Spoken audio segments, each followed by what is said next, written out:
Hello, Namaskar. This video is going to be more important than any other video just days before your Maharashtra English examination on the 11th of February 2025. नमस्कार, welcome to study with Sudhir. आज इस marathon video में हम करने जा रहे हैं one shot video जिसमें आपकी सभी 8 स्टोरीज की रिवीजन होगी with notes as part of the महा बुलेट रिवीजन सीरीज 2025। इसमें मैं सारे रिवीजन पॉइंट्स बताऊंगा, उसके साथ साथ क्या क्या कीवर्ड्स हैं उसके बारे में भी बताऊंगा, जिससे मदद ये मिलेगी कि ट्रू एंड फॉल्स का कोई क्वेश्चन हो या आपको जो पैराग्राफ लिखना होता है 75-80 वर्ड का उसके बारे में हो या मैच द फॉलोइंग हो, हर चीज के बारे में होगा। तो आपको मुझे एक प्रॉमिस करना है। पहली बात तो ये कि इस वीडियो को देखने के बाद स्टोरी को एटलीस्ट एक बारी, इनफैक्ट प्रेफरेबली 2 बारी, एक बारी पढ़ लेंगे। Please read the story, read the chapters once after you have gone through this revision video। उससे मदद ये मिलेगी, you will be completely familiar कि मैंने क्या बताया है यहां पर जिस तरह के मैंने रिवीजन नोट पॉइंट्स बनाए हैं उससे काफी मदद मिलेगी। just keep a notebook with you, just keep pausing and noting it down, because when you note it down आपका रिटेंशन बेहतर होगा, आपको याद रहेगा कि okay these are the main point. सिर्फ एक एक वर्ड, दो वर्ड करके लिखो, उस तरह से आपको मदद मिलेगी। मैं साथ साथ समझाता भी रहूंगा। अगर लॉन्गर एक्सप्लेनेशन चाहिए वो सारे के सारे वीडियोस चैनल पर ऑलरेडी मौजूद हैं, you can go and have a look at those videos.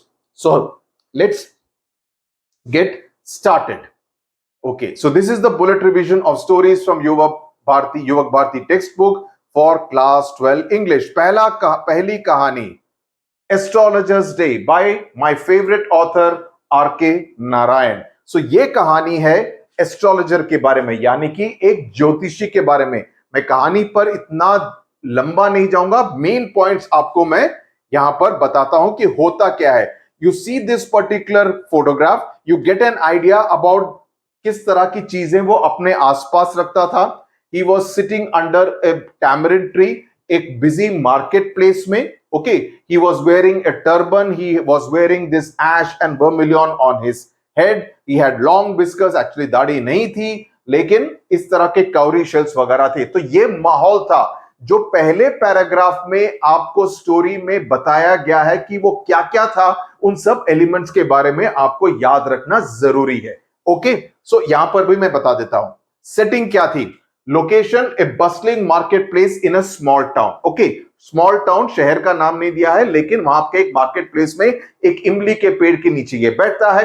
छोटी छोटी चीजें याद रखो, बिल्कुल दिक्कत करने की जरूरत नहीं है। शाम का समय था, creating a mysterious and vibrant atmosphere. तो काफी भीड़ भी थी, और शाम का एटमॉस्फेयर जबकि अंधेरा होने वाला है तो उससे क्या होता है, एक मिस्ट्री आ जाती है, क्योंकि कहानी एक मर्डर की है। ऐसा माना जाता है कि उसने मर्डर किया था लेकिन मर्डर हुआ नहीं था, तो एक तरह की मिस्ट्री है, राइट। तो वो उस एटमॉस्फेयर को वो ज्यादा बढ़ावा देती है। तो अगर आपको एटमॉस्फेयर के बारे में पूछा जाए तो आपको क्या लिखना है, अभी आप ये जानते हैं। वहां का माहौल कैसा था, how was the environment, dimly lit, light ज्यादा नहीं थी, he was depending on light from other people, area with flickering lights from shops and lanterns enhancing the mystique of the astrologer setup। जिस तरह का माहौल था, अंधेरा था, थोड़ी सी रोशनी थी लैंटेन्स की, तो एक तरह का वो जो माहौल बनाया गया है उससे एक तरह से रीडर की रुचि ज्यादा बढ़ती है। The reader feels more interested in what is going to happen. समझ गए ना। आगे चलते हैं, अब चलते हैं कहानी के ऊपर। पहला इंट्रोडक्शन एस्ट्रोलॉजर के बारे में बताया जाता है। वो अपना वर्क स्पेस मार्केट प्लेस में लगाता है। He uses props like a sacred thread। props का मतलब है कि एक तरह का माहौल बनाना ताकि लोग उससे इंप्रेस हो कि हाँ ये एस्ट्रोलॉजी के बारे में, ज्योतिषी के बारे में, ज्योतिष के बारे में, ज्योतिष ज्ञान के बारे में काफी कुछ जानता है। तो वो एक setup, you know, the way he will dress up, the way he will have his things around him, तो उससे लोगों में उसके तरफ एक तरह की आस्था, एक तरह का ट्रस्ट बढ़ता है। Trust is an important word here. He uses props like a sacred thread and shells to appear credible. He wore a saffron colored turban, spotted long whiskers, had sacred ash and vermilion on his forehead, at cowrie shells in front of him, mystic charts है. This paragraph is important, इसको please note कर लो. ये आपसे पूछा जा सकता है कि उसने क्या क्या रखा था, तो ये वाला पैराग्राफ इज इंपॉर्टेंट. ओके, उसकी बैक स्टोरी क्या है? वो एक गांव से आता था, दूर के गांव से आता था, और वहां से वो भागा था बिकॉज वहां पर एक घटना हुई थी जहां पर उसको लगा कि उसने किसी आदमी का खून किया है.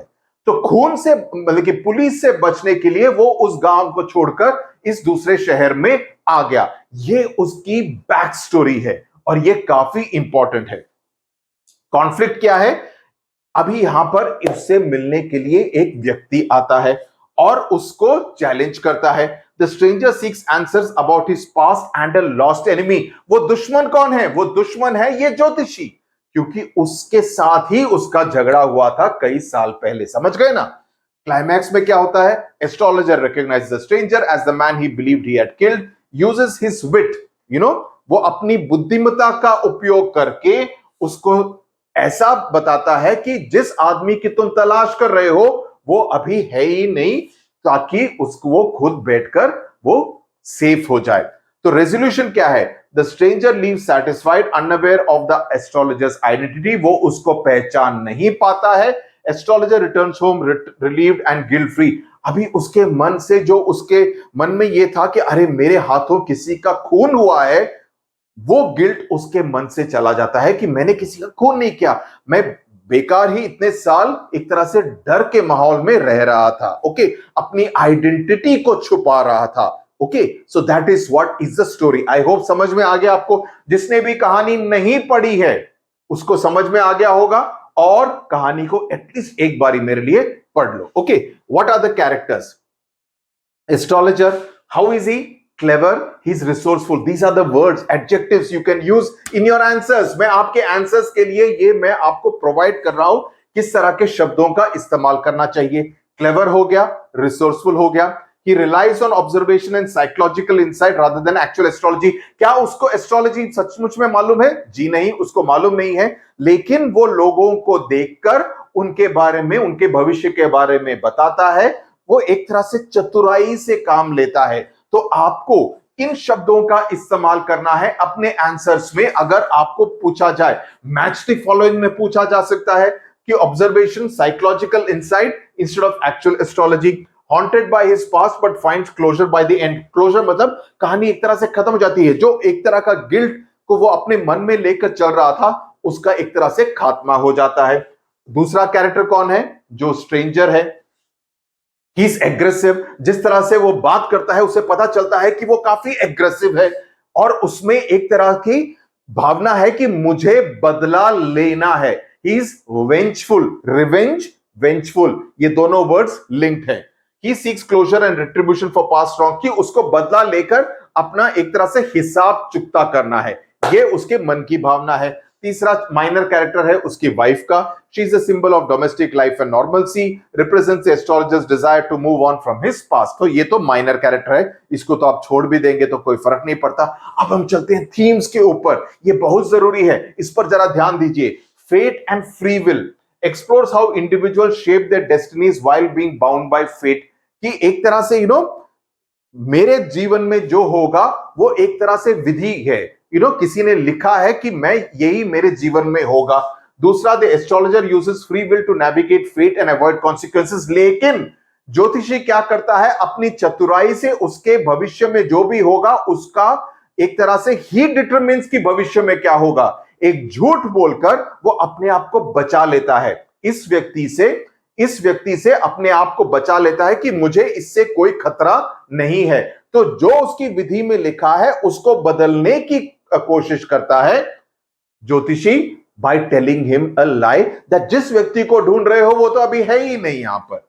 दूसरा, तो इससे आता है दूसरा थीम जो कि है डिसेप्शन का, कि आप एक तरह से कपट करते हैं. द एस्ट्रोलॉजर्स प्रोफेशन, वो भी एक तरह से कपटी है, क्योंकि उसको ज्योतिष ज्ञान के बारे में बिल्कुल जानकारी सही तरीके से नहीं है. तो इट इन्वॉल्व्स डिसेप्शन. तो वो लोगों को एक तरह से ठग रहा है, लेकिन उसके बावजूद कुछ सच्चाई तो बताता है, क्योंकि वो लोगों को समझ के उनके बारे में कुछ बताता है, तो उसकी बातों में कुछ तो सच्चाई जरूर होती है. He highlights how people are willing to believe comforting lies, कि लोगों को भी झूठ भी हो तो ऐसी बातें सुननी है जिससे कि उनको उनके मन को थोड़ी सी शांति मिले। देन तीसरा थीम है गिल्ट एंड रिडेम्पशन, यानी कि the astrologer journey is marked by guilt over his past action. जो पहले किया, जो वो सोचता है कि उसके हाथों किसी का खून हुआ, उसके चलते उसके मन में काफी गिल्ट की भावना है। He achieves redemption by confronting and resolving his past. तो जब उसका सामना उस व्यक्ति से होता है, उसके चलते वो उस बात को पूरी तरह से रिजॉल्व कर देता है। तो अगर आप इस किताब में पहली कहानी को पढ़ें, so if you read it, so the fact that he shows his astrological knowledge by telling the persons name. अरे गुरु नायक, अरे उसको लगता अरे इसको मेरा नाम कैसे पता चल गया? क्या ये ज्योतिषी शक्ति से हुआ? नहीं। ज्ञान से हुआ? नहीं। वो उसको पहचान लेता है, लेकिन गुरु नायक एस्ट्रोलॉजर को नहीं पहचान पाता। तो इससे एक तरह का दूसरा एक और है कि थोड़ा सा ह्यूमर भी है, आपको हंसी भी आती है। हालांकि ये बड़ी डेंजरस बातें के बारे में बात कर रहा है, खून की बात कर रहा है, लेकिन आपको हंसी आती है कि ये उसको पहचान गया, लेकिन ये व्यक्ति उसको, ज्योतिषी को पहचान नहीं पाया। सिंबलिज्म, ये बहुत इंपॉर्टेंट है। Astrology tools represent deception and the human tendency to seek guidance. सही है ना? दूसरी बात, market place a microcosm of life, की जिस तरह की जिंदगी है वहां पर काफी भीड़ है, हर तरह की दुकानें हैं। Okay, bustling with diverse characters and stories. Evening atmosphere symbolise mystery, secrecy and impending revelation. So ये सभी शब्दों का इस्तेमाल अपने आंसर्स में करो। अगर एमसीक्यूज आए तो माशाअल्लाह, कोई दिक्कत ही नहीं है, लेकिन अगर छोटा 75-100 वर्ड का आंसर भी लिखना हो तो भी आप लिख पाएंगे। क्रिटिकल एनालिसिस में जल्दी से दे देता हूं। इट्स ए नैरेटिव स्टाइल, सीधी कहानी को बताया गया है, सिंपल एंड एंगेजिंग है, और लास्ट में एक ट्विस्ट है, कहानी में ट्विस्ट है। Combines irony and subtle humour, तो थोड़ा सा ह्यूमर भी है, अभी जैसे मैंने कहा थोड़ा सा एक व्यंग का भी इस्तेमाल किया गया है। Okay, character development, astrologer evolves from guilt ridden man to someone who finds closure, and cultural context reflects Indian societal belief in astrology and fate. Important takeaways क्या है आपके एग्जाम्स के लिए? ट्विस्ट एंडिंग, उसका सिग्निफिकेंस, ये आपको जानना जरूरी है। रोल ऑफ फेट, जो मैंने अभी बताया, प्लीज उसको लिख लो, नोट कर लो, काफी फायदा होगा। Okay, character analysis of the astrologer and the stranger, thematic exploration of guilt and redemption. ये इंपॉर्टेंट 4 पॉइंट हैं जो कि आपको लिखने की जरूरत है। अभी इससे बढ़िया और कुछ चाहिए क्या? मैंने सभी बातों को बारे में आपको बता दिया है। अब इससे ज्यादा आपको एक बारी और कहानी को पढ़ लो, जो इंपॉर्टेंट वर्ड्स है उसको अंडरलाइन कर लो। आपकी इस कहानी का पूरा रिवीजन यहां पर हो गया बुलेट सीरीज में। ओके, एक क्वेश्चन आंसर भी कर लेते हैं। अगर इस तरह का क्वेश्चन आपसे पूछा जाए तो आप इसका स्क्रीनशॉट ले लीजिए। The astrologer wins the sympathy of the reader at the end, express your opinion. ये आपकी ओपिनियन के बारे में जानना चाहते हैं, तो आप कैसे लिखेंगे? आप आई से शुरू कर सकते हैं क्योंकि आपकी राय मांगी है। So I sympathise with the astrologer. For so many years, he lived with the guilt of having killed Guru Nanak when the truth was that the man was alive. To save himself, the astrologer ran away from home, set up home in the city or the town, you can say, and faked his identity. That is, he became an astrologer in order to earn a living. When he says, I believed I had the blood of a man on my hand all these years, he wins our sympathy because he had committed no crime. He can now live in peace and also safely since Guru Nanak has been cleverly convinced never to come to the city again. तो ये कहानी में इस तरह का twist है। तो आपसे पूछा जाए, इस तरह का आप कहानी से एक लाइन लगा के अगर आप अपने आंसर्स में लिखते हैं, ये 75-80 वर्ड 100 वर्ड का जो आंसर है, जो कि 2 मार्क का क्वेश्चन आ सकता है, तो आपको पूरे 2 में से 2 मिलेंगे। तो अगर आप इस तरह के वर्ड्स को इस्तेमाल करेंगे अपने आंसर्स में, that will make your answers that much better. So this is the way to write an answer. Astrologer's day के बारे में कोई डाउट है या नहीं? डाउट होना नहीं चाहिए। जैसे मैंने कहा, कहानी को एक बारी तो पढ़ लो, इसके बारे में टेक्स्ट, इसके बाद टेक्स्ट बुक से आपकी ये कहानी का रिवीजन खत्म हो जाएगा। इसके बाहर और कुछ नहीं आएगा। ये मेन थीम्स हैं, सिंबल्स हैं, कैरेक्टर एनालिसिस है, प्लॉट ओवरव्यू है, सभी कुछ मैंने करा दिया है। इसी तरह से बाकी 7 चैप्टर्स भी करेंगे। अगर करेंगे तो लाइक बटन दबाओ। We will get going now to the second chapter. जल्दी से जल्दी, ज्यादा लंबा वीडियो नहीं होगा, one short video में सारे के सारे 8 chapters we will get done here. Similarly, we will do the novels and the poems also. The second chapter on saying please. This is the second chapter. Let's get started कि इसमें होता क्या है, इसका main idea क्या है. What is the main idea of on saying please? Importance of courtesy and good manners in daily life. This is the main idea कि हमको सही तरीके से क्यों दूसरे की तरफ बर्ताव करना है. Why do we have to conduct ourselves in a polite manner? That is the main crux of on saying please.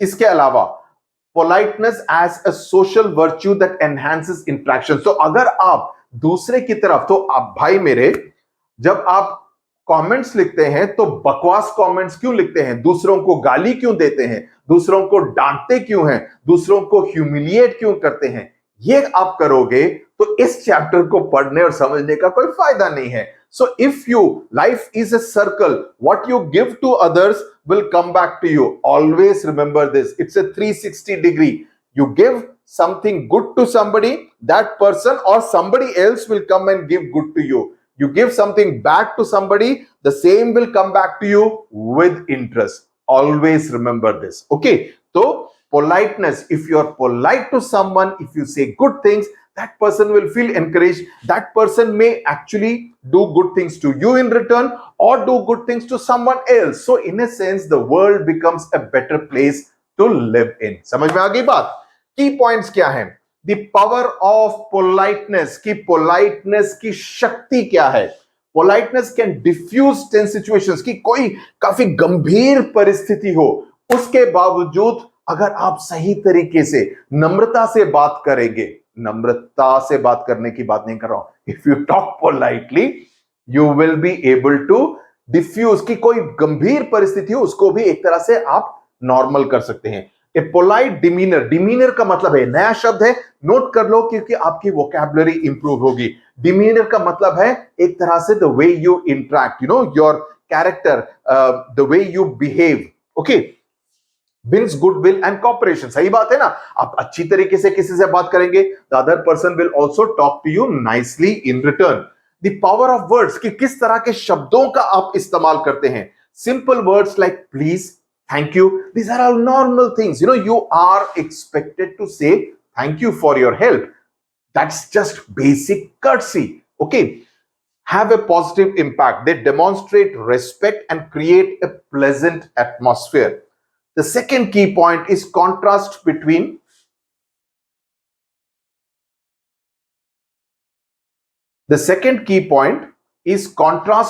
politeness and rudeness. ये इंपॉर्टेंट है क्योंकि इस पूरी कहानी में, इस पूरे चैप्टर में यही बताया गया है with the help of different characters. एक जो लिफ्टमैन है जो कि काफी रूड है और जो कंडक्टर है जो कि काफी पोलाइट है. Rudeness causes friction. फ्रिक्शन मतलब एक तरह की, you know, you're not liking what the other person did, and discord. These two words are important. इस तरह के लाइनों का आप इस्तेमाल करेंगे, आपको फायदा होगा. Politeness fosters harmony and mutual respect. और इसी तरह के कीवर्ड्स के साथ आपसे MCQs भी पूछे जा सकते हैं. Okay. Moral obligation क्या है? Good manners are not legally enforceable but as a moral duty. क्या आप किसी के ऊपर कानून की मदद से किसी को कह सकते हैं कि तुमको अच्छा बर्ताव ही करना पड़ेगा? जी नहीं, कोई आपको नहीं कह सकता है, लेकिन ये एक तरह की मॉरल ड्यूटी है. आप किस तरह के व्यक्ति हैं वो इससे पता चलता है ना. तो good manners are not legally enforceable but they are a moral duty. Politeness reflects an individual's character and values, कि किस तरह का व्यक्ति है वो उसके बर्ताव से, उसके अच्छे बर्ताव से पता चलता है. उससे समाज पर किस तरह का इंपैक्ट होता है. सी, for people who are wanting in English, I have written everything in English. For people who want to understand in Hindi, इसलिए मैं हिंदी में समझा रहा हूं. Okay, so दोनों का 2 in 1. Impact on society. A polite society functions smoothly and amicably. Amicably मतलब बिना किसी गलतफहमी या बिना किसी तरह के फ्रिक्शन के. Rudeness can lead to unnecessary conflicts and a breakdown of civility. Okay, तो मुझसे ये प्रॉमिस करो कि आगे से at least on social media you will be polite to each other. That makes a huge difference. That will make this world a better place to live in. Key examples in the essay. The lift attendant's example. A rude lift attendant highlights how discourtesy can create unpleasant experiences. Even minor acts of politeness can make mundane मतलब रोजमर्रा की interactions pleasant. Lift से बाहर जाओ, आप उनको कह सकते हैं thank you very much for being here. तो उस तरह से कहने से लिफ्ट मैन को लगता है कि जो मैंने सर्विस की है, जो मैंने मदद की है, उसका एक तरह का एक्नॉलेजमेंट किया जा रहा है. Right, that's what is required. दूसरा एग्जाम्पल है बस कंडक्टर का. तो आपसे ये की एग्जाम्पल्स इस एसे के लिए बहुत ही जरूरी हैं. इन्हीं के ऊपर आपसे प्रश्न पूछा भी जा सकता है. बस कंडक्टर का एग्जाम्पल क्या है? A courteous bus conductor demonstrates the positive impact of politeness. He shows how good manners can brighten the day of others. So he shows कि किस तरह से जब वो अच्छा बर्ताव करता है तो उसको एक तरह से अप्रिशिएट किया जाता है. इस ऐसे के थीम्स क्या हैं? ये थीम्स बहुत ही इंपॉर्टेंट है. Please make a note of it. पहला थीम है कर्टसी एंड सिविलिटी, यानी कि पोलाइटनेस एक फंडामेंटल एस्पेक्ट होता है एक सिविलाइज सोसाइटी का, कि आप दूसरे से अच्छा बर्ताव करेंगे. ये एक जिस तरह के हम समाज में रहते हैं उससे ये एक तरह का एक्सपेक्टेशन रहता है कि हम आपस में पोलाइटली ही बात करेंगे. We are not animals, we are not wild creatures. Okay, we are expected to be polite to each other because that's why we are human beings. Then individual responsibility. Every person has a role in maintaining societal harmony, यानी कि पूरे समाज में एक तरह का harmony होगा through their behaviour. तीसरा थीम है virtue versus law. Good manners can not be enforced by law but are essential for social cohesion. Cohesion का मतलब एक तरह से मिलजुल के रहने का जो तरीका है. सो ये मेन थ्री थीम्स है. इसका please take a screenshot. I will move away. Take a screenshot, this is important. इसके आगे कैरेक्टर एनालिसिस. पहला पोलाइट कंडक्टर हो गया, मैंने ये बता दिया आपको. दूसरा हो गया rude lift attendant. Please read this. These are the two main characters apart from the main narrator, but ये दो मेन कैरेक्टर्स हैं जिनके बारे में आपको जानना जरूरी है. सही बात. आगे चलते हैं. अभी हम चलते हैं कैरेक्टर क्रिटिकल एनालिसिस पर कि इस एसे में किस तरह का टोन अडॉप्ट किया गया है. पहला, इट्स वेरी कॉन्वर्सेशनल. ऐसा लगता है कि द नरेटर तो मुझसे बात कर रहा है. तो ये काफी पढ़ने में भी काफी मजा आता है क्योंकि it's almost like someone is having a conversation with you. So it's very engaging. दूसरा, काफी सारे उदाहरण दिए गए हैं. लिफ्ट में आप जाते हैं तो आपको मालूम है लिफ्ट में किस तरह का एटमॉस्फेयर रहता है. आप बस में जाते हैं तो आपको मालूम है ड्राइवर, कंडक्टर, बाकी पैसेंजर्स वगैरह किस तरह से बिहेव करते हैं. Right. So it is daily life examples that makes it very relatable, कि आपको उसको समझने में ज्यादा मुश्किल नहीं होती है. तो हालांकि वो थोड़े से एब्स्ट्रैक्ट कॉन्सेप्ट्स की बात कर रहा है, रूडनेस, पोलाइटनेस वगैरह, लेकिन जिस तरह के उदाहरण लिए हैं उससे आपको समझने में जरा भी मुश्किल नहीं आएगी. देन उसमें काफी ह्यूमर रहता है, कि काफी एक तरह से मजाकिया स्टाइल में बात की है. Okay, with witty observations to convey the message to engage the reader. उसमें एक मॉरल लेसन भी है क्योंकि एक तरह से गुड मैनर्स के अच्छी तरह से बर्ताव करने पर जोर डाला गया है. Okay. Then cultural context emphasizes universal values of politeness and respect across cultures. Okay, ये है main critical points. Then exams के लिए आपको क्या याद रखना है? पहला, लीगल ऑब्लिगेशन, कानूनी ऑब्लिगेशन क्या है और मॉरल ड्यूटी क्या है. देन जो एग्जांपल्स, जो दो उदाहरण दिए गए हैं कंडक्टर और लिफ्ट वालों के, और the importance of courtesy in building A cohesive society. ये इस तरह के वर्ड्स, की वर्ड्स और की फ्रेजेस का इस्तेमाल आप अपने एग्जाम्स में कर सकते हैं. 2 चैप्टर्स आउट ऑफ 8 हो गए. 25% ऑफ द सिलेबस हो गया. तीसरा चलते हैं, कॉप एंड द एंथम, सोपी की कहानी.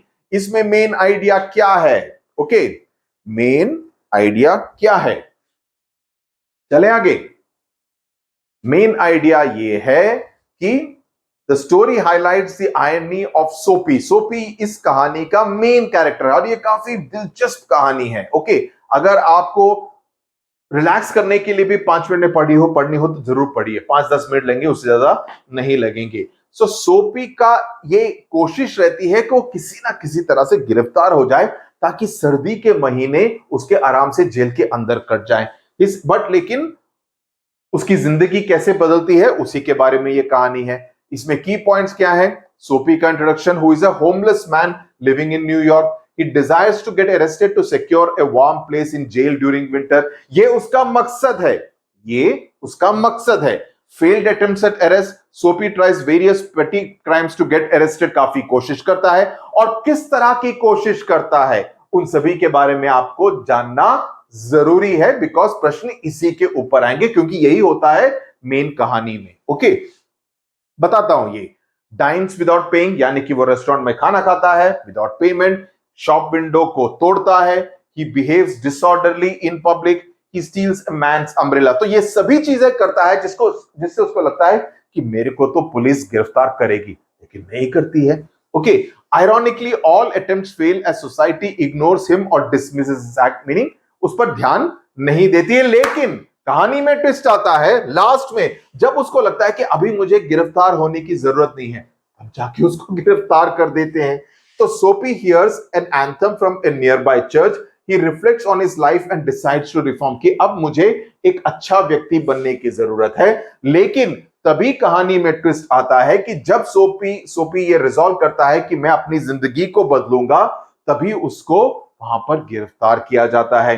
So it highlights the unpredictability of life and societal judgment. तो कहानी में जिंदगी में कब क्या हो जाए किसी को नहीं मालूम है. ओके, तो इसीलिए जिंदगी में अच्छा काम करने की आवश्यकता है, जरूरत है. Okay, this is the essential story. अब हम चलते हैं कैरेक्टर्स के बारे में. कैरेक्टर्स सोपी है, he is a man disillusioned by society, he is clever and resourceful, because काफी चतुर है, वो काफी कोशिश करता है गिरफ्तार होने की, तो उससे उसकी चतुराई के बारे में पता चलता है. But trapped in a cycle of homelessness and desperation. Then police वाले who represent societal authority, because वो वर्दी वाले हैं, अथॉरिटी को रिप्रेजेंट करते हैं, बट वो एक तरह के सोपी के मन में क्या है उसको समझने में वो नाकाम रहते हैं. तीसरा है चर्च एंड द एथम. ये भी एक तरह का कैरेक्टर है, हालांकि it's not a human character, but it also is built up like a character, because उससे दे सिंबलाइज होप, दे सिंबलाइज रिडेम्पशन, की बदलाव हो जाएगा, and the possibility of change. ये क्या हो गया, ये क्या हो गया, वापस आ जाओ, वेट करो, थोड़ी देर में आ जाएगा. ये क्यों ऐसा हो जाता है आजकल, पता नहीं क्यों ऐसा हो रहा है. जस्ट वेट करो, थोड़ी देर में आ जाएगा. तो मैं उम्मीद करता हूं जब तक ये वापस आए, मैं जल्दी से 2-3 टिप्स बताता हूं. पहली बात तो ये कि आप किसी भी स्टोरी को छोड़कर नहीं जा सकते हैं. आपको सभी स्टोरीज, सभी पॉइंट्स पढ़नी पड़ेंगी, एटलीस्ट स्टोरीज तो डेफिनेटली, बिकॉज वो अनसीन जो सीन पैसेज है, आपको कौन सा पूछा जाएगा आप उसके बारे में नहीं जान सकते हैं, है ना. यू कैन नॉट प्रिडिक्ट कि कौन सा स्टोरी का सीन पैसेज आएगा. तो सभी 8 पैसेजेस को, इसीलिए मैं ये कर रहा हूं बाबा, इसको बनाने में भी टाइम लगता है, इसको रिकॉर्ड करने में भी टाइम लगता है. सो appreciate the attempt being made to help you so that you do all the 8 chapters, so that जो पहला सेक्शन है जिसमें से 34 मार्क्स का आता है paper, that you are able to do well. Okay, आगे चलते हैं थीम्स के ऊपर. आयरनी, द सिचुएशनल आयरनी, इसमें काफी एक तरह का आयरनी है कि जब हम सोचते हैं वो गिरफ्तार होगा, वो गिरफ्तार नहीं होता है. जब हम सोचते हैं कि अब तो गिरफ्तार नहीं होगा, तब गिरफ्तार हो जाता है. तो ये क्या है, आयरनी एज अ पोएटिक और as a literary device.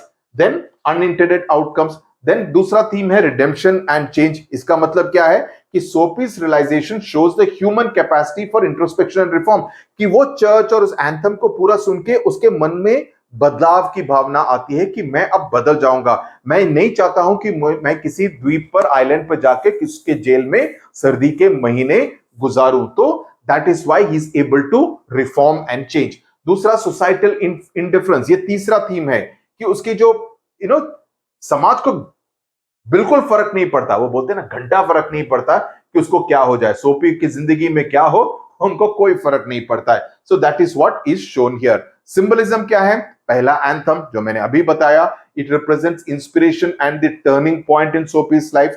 Winter भी एक सिंबल है, ये भी याद रखो, विंटर भी एक सिंबल है. ये थोड़े से कॉम्प्लिकेटेड क्वेश्चंस हैं, शायद इस तरह के क्वेश्चंस नहीं आएंगे, लेकिन बाई चांस आ गए तो एसडब्ल्यूएस के स्टूडेंट्स को फायदा होगा.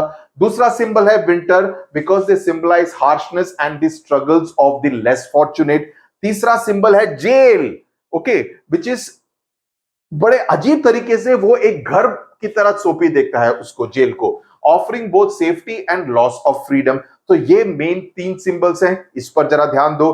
तीसरा है, आगे चलते हैं, critical analysis, use of humour, irony, ये तो हो गया। रिलेटेबल पोर्ट्रेट, बिकॉज जिस तरह का सोपी का पोर्ट्रेल है वो काफी रिलेटेबल है, पढ़ने में भी मजा आता है। दूसरा, सोपी का जो कैरेक्टर है उसमें किस तरह का बदलाव आता है, कि फर्स्ट स्कीमिंग, किसी ना किसी तरह से मेरे को गिरफ्तार हो जाए, उसके बाद वो अच्छा व्यक्ति बन जाता है। Social commentary, critiques the lack of social safety nets for the homeless and the unemployed, because उस न्यूयॉर्क जैसे शहर में, जो कि यहाँ के मुंबई जैसा शहर है, तो आप उससे रिलेट कर पाएंगे, काफी भीड़ होती है न्यूयॉर्क में, सभी लोग जल्दी में रहते हैं, मेट्रो को पकड़ो, द अंडरग्राउंड ट्यूब को पकड़ो, sorry, and the different kinds of everybody is going to work in a hurry, very much like Mumbai. वहां पर जो बेघर व्यक्ति है उसके बारे में कोई सोचता नहीं है, ओनली द लॉ इज है, ओए तुम कुछ ऐसे कर रहे हो चलो जेल में। So it becomes like that, it's a very heartless kind of an interaction. What are the takeaways for your exam, जिसके बारे में आपको ध्यान रखना है? The role of irony, please remember this, Soapy's transformation. दूसरा क्वेश्चन बहुत ही इंपॉर्टेंट है, तीसरा question you need to know, fourth one इसका सिंबलिज्म। इन चारों में से ये वाला सबसे इंपॉर्टेंट है, इन तीनों के बारे में with the help of these revision notes याद रख लीजिए। ये हो गया। मैंने सोचा ये वाला एक क्वेश्चन आपको मैं लिख के बताता हूं। एक्सप्लेन द टाइटल, ये कॉप एंड द एंथम का क्या टाइटल है? The cop in the title refers to the policeman who arrest Soapy for loitering around और वेग्रेंसी। उसको वेग्रेंसी भी कहते हैं, वेग्रेंसी आप शब्द आपको मुश्किल लगता है तो कोई दिक्कत की बात नहीं, उसको छोड़ सकते हैं। लॉइटरिंग्स याद रखिएगा। The cop is a permanent fixture in the story because Soapy all along has been trying to attract the attention of many policemen in order to get arrested and sent to the island jail. Okay. The anthem is a reference to the Sabbath anthem. ये मैंने story में भी बताया था, that Soapy hears at the old church. He hears an organ playing religious music inside, bringing back memories of his family, friends, and past life. He is a transformed man who resolves to turn his life around and become a better person. The anthem symbolizes hope for a fresh start and new beginning. So इस तरह से आप इसका answer लिख सकते हैं कि इसीलिए title the cop and the anthem. Title Soapy भी हो सकता था, लेकिन सोपी से आपको इंटरेस्ट नहीं आएगा। Cop and the anthem, police वाला और एक एंथम, इसका क्या कनेक्शन है? तो एक तरह की क्यूरियोसिटी आपके मन में आती है। It is this curiosity that the author is trying to play with. The two words, the cop and the anthem, are put together because the cop appears at the wrong moment. The use of the two words highlights the irony in Soapy's life. Fate plays a mean trick on Soapy. Okay? समझ में आ गया? 3 chapters हो गए। Next let's move to big data big insight, जो कि एक एसे है। अभी इसका मेन आइडिया क्या है? इसका मेन आइडिया है the vast volumes of structure and unstructured data generated from multiple sources. It has transformed lifestyles, industries, and decision making processes. Okay, तो ये main idea है. Introduction to big data. It originates from diverse sources, web interactions, social media, mobile devices, includes both structured and unstructured data. Okay, this is the data के बारे में। उससे जिंदगी पर किस तरह का असर होता है?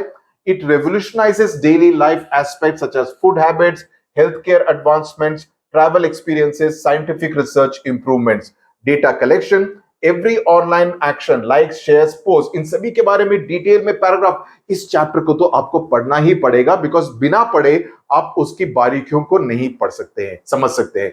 So please make sure you go through this essay definitely. Okay, every online action, likes हो, आप लाइक करें, एल्गोरिथम, मैंने आपको एक्सप्लेनेशन वीडियो में काफी डिटेल में बताया था कि जब आप किसी पेज में जाकर देखते हैं, उसमें आप 30 सेकंड्स भी बिताते हैं, आप पाएंगे कि एल्गोरिथम की मदद से उसी तरह से आप जाके, let's say you are looking to buy an umbrella, आप अम्ब्रेला के बारे में गूगल में जाके थोड़े से best umbrellas near my location करके देखते हैं, उसमें आप 30 सेकंड्स, 1 मिनट का समय भी बिताते हैं, एल्गोरिथम को यह पता चल जाएगा कि इस व्यक्ति को छाता खरीदने में इंटरेस्ट है, आपको छाते के और कई सारे प्रेफरेंसेस दिखाएगा ताकि आप बेटर चॉइस कर सके। सो आपके लाइक्स, शेयर्स और पोस्ट पर यह डिपेंड करेगा। Contributes to big data. enriches the data pool for further analysis. तो कोई भी जो एनालाइज कर रहा है उसको पता चलेगा कि इस शहर में इतने लोगों को इस सब्जेक्ट में रुचि है. Okay, applications of big data in various sectors, location tracking कि कहां पर कौन सा लोकेशन है ये पता चल जाता है. GPS and sensors provide precise navigation and logistics solution. इसे आप देखेंगे कि आप कोई कुरियर करते हैं, आपको पता चलता है कि कुरियर कब डिलीवर होगा, है ना. आप एक जगह से दूसरी जगह पर जा रहे हैं, with the help of GPS you will be able to know whether you have to turn left or turn right or go straight right or take a U-turn. वो सभी आपको बताता है. वो होता है जीपीएस और सेंसर्स की मदद से. वेदर प्रिडिक्शन आपको पता चलता है कि ओके विंटर अभी 10 दिन और चलेगा, उसके बाद स्प्रिंग आ जाएगा, उसके बाद समर के महीने शुरू होंगे, आज बारिश गिरेगी, आज बारिश नहीं होगी. इन सभी बातों का ज्ञान आपको दिया जाता है with the help of sensors and satellite forecasting. Then healthcare, wearable devices, आप स्मार्ट वॉच पहनते हैं, उससे पता चलता है कि आज मैंने इतने कदम चले, ओके, मेरा हार्ट बीट इतना है, मेरा बीपी इतना है, मेरा पल्स रेट इतना है. All that with the help of a smart watch. Okay, या हेल्थ एप्स जो यहां पर लगाते हैं, ग्लूकोज मॉनिटरिंग भी उससे हो सकता है. So it is basically, it's almost like you have a full-time 24/7 doctor with you, okay, who is able to tell you how your body is behaving and functioning. Banking and finance, very important. UPI से you can send money from A account to B account in 2 seconds. पहले क्या होता था, आपको check लिखना पड़ता था, bank जाना पड़ता था, वहां पर बैंक में चेक जमा करना पड़ता था. 24 to 48 आवर्स के बाद वो अमाउंट आपके बैंक अकाउंट में क्रेडिट होता था. Please ask your parents, they will tell you how it was when they were young. But abhi, with the help of UPI, you are able to send from account A to account B with the push of a button.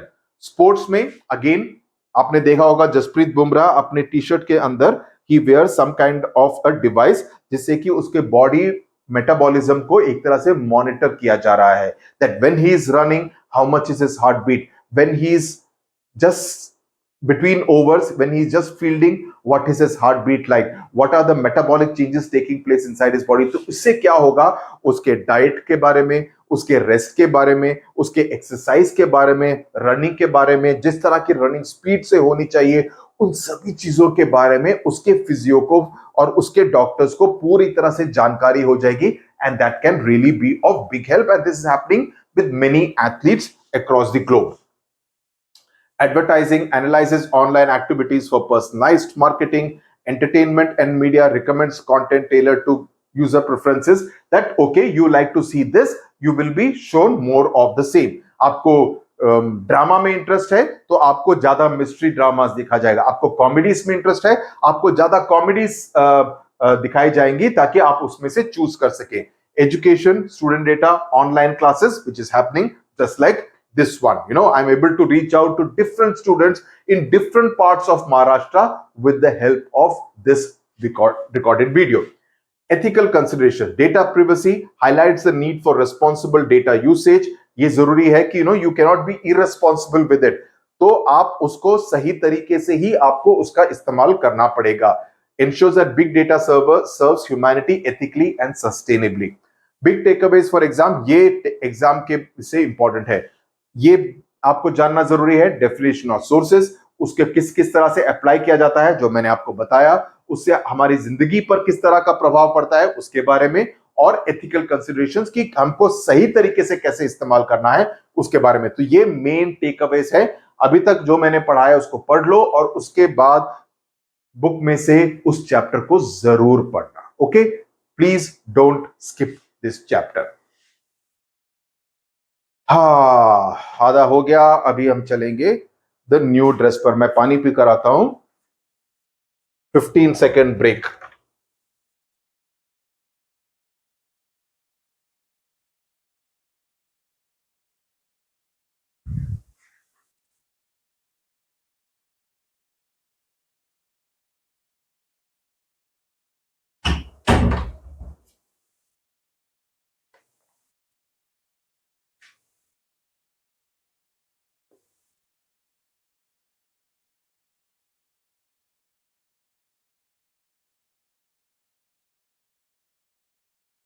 One of the things that I read was, in fact, one of my ex-colleagues told me that you should not use plastic bottles. So now I use this glass bottles, because apparently plastic bottles में पानी पीने से it starts affecting your endocrine glands over a period of time. तो आजकल I use only glass bottles.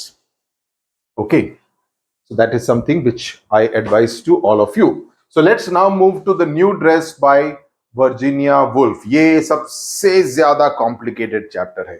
इस पूरी किताब का सबसे ज्यादा complicated chapter the new dress है. नाउ मेन आइडिया क्या है? Explores मेबल warring. Now she is the main character of this particular story.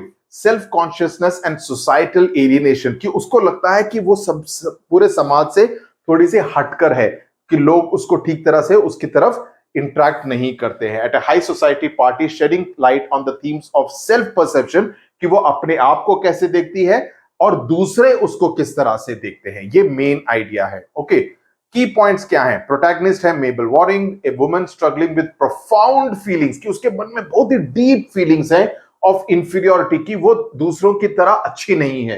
Eight a party hosted by Clarissa डोलोवे.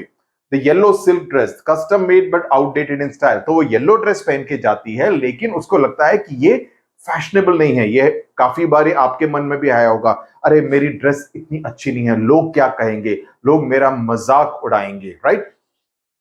It symbolises Mabel's attempt to fit in. तो क्योंकि आप चाहते हैं कि लोग प्रशंसा करें, आप इंस्टाग्राम में एक फोटो डालते हैं या वीडियो रील डालते हैं, आप चाहते हैं कि मुझे 1 घंटे में 400 लाइक्स आए.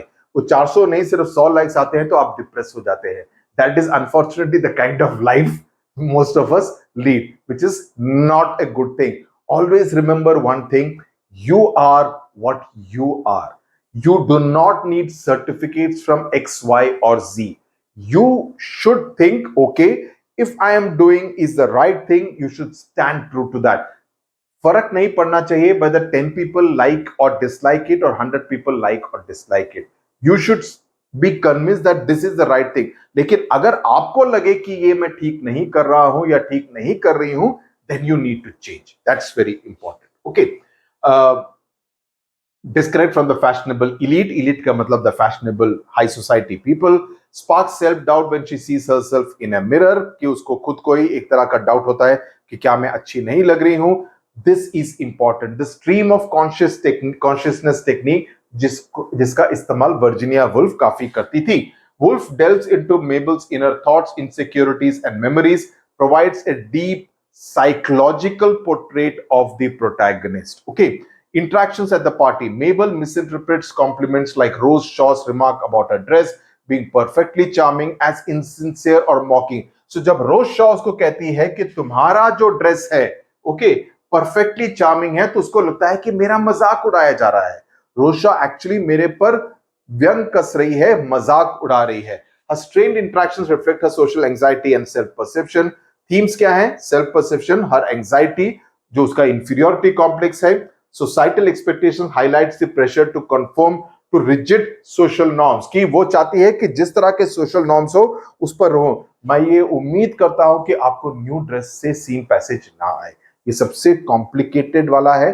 तो ये वाला और बिग डेटा बिग इनसाइट्स, इन दोनों चैप्टर्स को एटलीस्ट 2 बार या 3 बार ही पढ़ो, बिकॉज इसको समझना और याद रखना थोड़ा सा मुश्किल है. I am giving you this warning. बाकी 6 चैप्टर्स फाइन है. बिग डेटा बिग इनसाइट्स और द न्यू ड्रेस, इन दोनों पर जरा ध्यान देने की जरूरत है. ओके.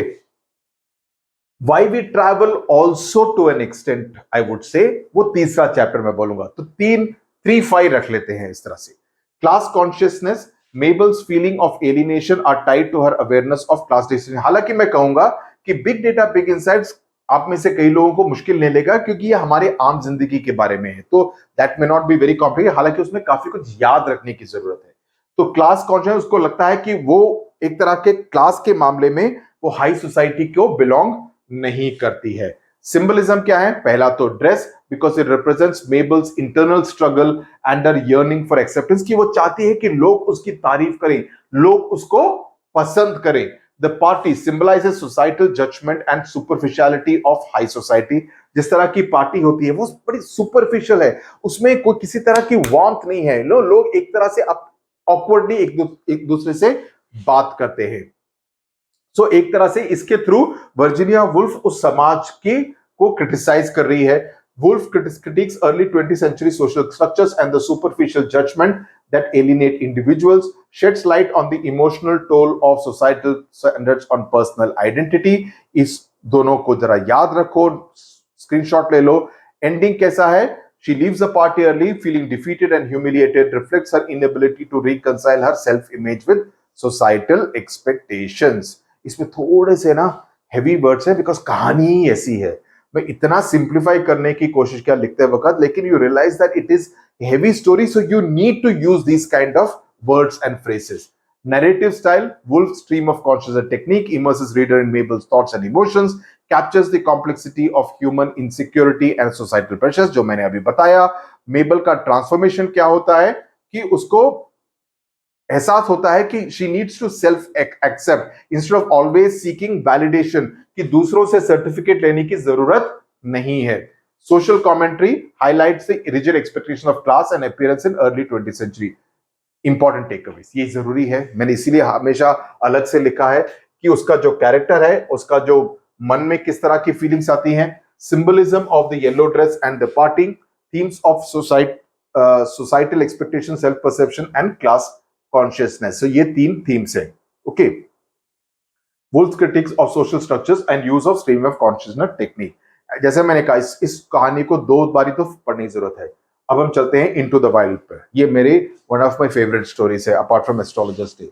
इसमें 2 छोटी कहानियां हैं. पहला है lost in the jungle by Kiran Purandare and tracking the panther of Nagarhole featuring Shaaz Jung. तो पहला क्या है? Lost in the jungle. This narrative recounts Purandare's disorienting experience of losing his way in the Umbarzara jungle at dusk. He vividly describes the ensuing fear and the challenges faced while attempting to navigate back to safety. Means अपने आप को वापस सुरक्षित जगह में जाने के लिए किस तरह की कोशिश करता है, उसके बारे में कहा गया है. इसको जरा पढ़ लेना, आराम की कहानी है, मस्त कहानी है, मजा आता है. पुरंदरे's journey underscores the perils, and perils का मतलब जो डेंजर है, अनप्रिडिक्टेबिलिटी का मतलब है जिसके बारे में आप प्रिडिक्ट नहीं कर सकते हैं कि किस तरह से होगा, उसके बारे में कहा जा रहा है. It highlights the importance of preparation and awareness in such endeavors. The account emphasizes human vulnerability when confronted with the vastness and unpredictability of the natural world. कि जो जंगल का जो माहौल है, वहां पर कभी भी कुछ भी हो सकता है ना? सही बात. तो उससे एक तरह से जो नेचर की तरफ उसको उसके मन में एक रेस्पेक्ट आती है. दूसरी जो कहानी है नागरहोले, तो उसमें शास जंग की कोशिश की गई है कि वो ब्लैक पैंथर साया को ढूंढे, को उसको एक तरह से ट्रैक करे. तो over several years it showcases his unwavering मतलब वो छोड़ता नहीं है. He is very dedicated and passion for wildlife photography. It emphasizes the patience and perseverance, कि काफी पेशेंट होने की जरूरत है, कि कब वो मोमेंट कब आए उसके बारे में आप प्रिडिक्ट नहीं कर सकते हैं. और इसके बाद कहानी के एंड में कंजर्वेशन एफर्ट्स की बात की गई है. Beyond photography, Jung's establishment of the Buffer Conflict Resolution Trust of India, BCRTI, इसका फुल फॉर्म भी पूछा जा सकता है आपसे क्वेश्चन में, एमसीक्यू में. Highlights his commitment to wildlife conservation, focusing on educating local communities and promoting sustainable coexistence with nature. So both narratives, दोनों कहानियों में जो नैरेटिव है वो फोकस करते हैं, एक तो एडवेंचर पर, दूसरा कंजर्वेशन पर. ये दोनों शब्द इंपॉर्टेंट है.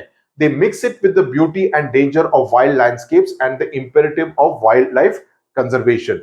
The chapter employs descriptive capturing the sensory experience. Sensory मतलब आप सेंसेस से, आप जो देख रहे हैं, आप जो सुन रहे हैं, आप जो स्मेल कर रहे हैं, आप जो फील कर रहे हैं, राइट, जिसको आप टच कर रहे हैं, उन सभी सेंसेस की बात की जा रही है.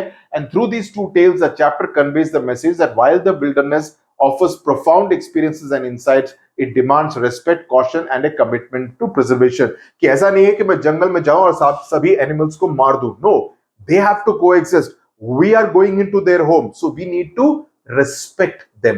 That's what is important. अभी हम आगे चलते हैं. ये थोड़ा सा कॉम्प्लिकेटेड चैप्टर है, तो इसमें क्या है, की पॉइंट्स क्या है. पहला तो ये है कि हम ट्रैवल भला करते क्यों है.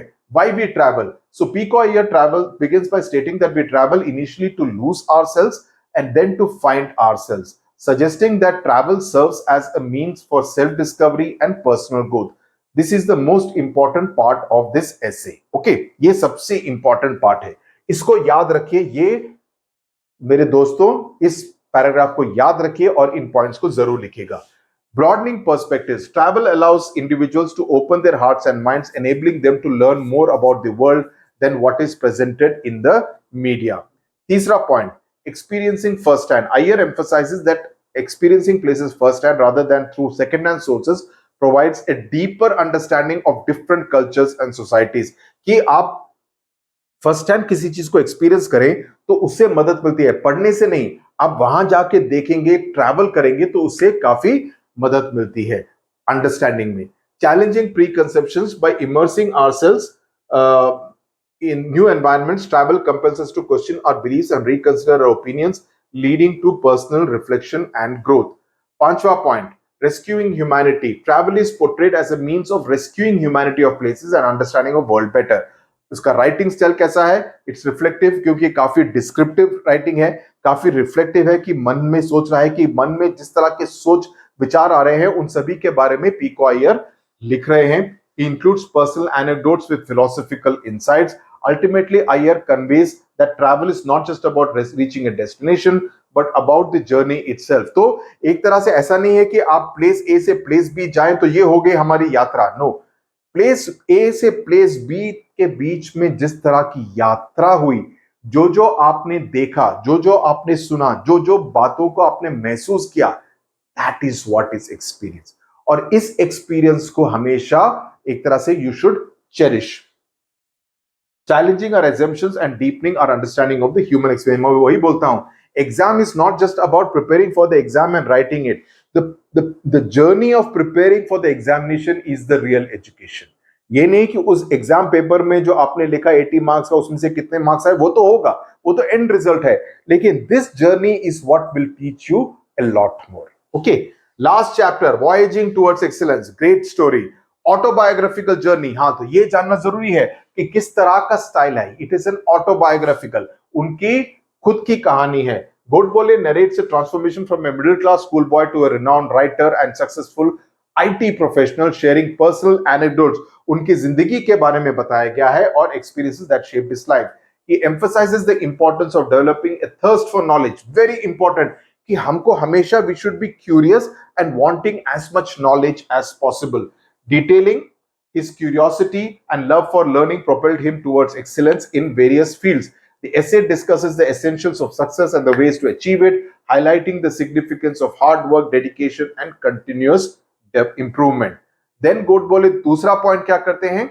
इंग्लिश के बारे में, सीखने के बारे में काफी बताया गया है, तो ये एक इंपॉर्टेंट क्वेश्चन हो सकता है। He stresses the importance of language skills in personal and professional development and how mastering English opened up new opportunities. उनके उसके वजह से, अंग्रेजी जानने की वजह से उनको ज्यादा मौके मिले।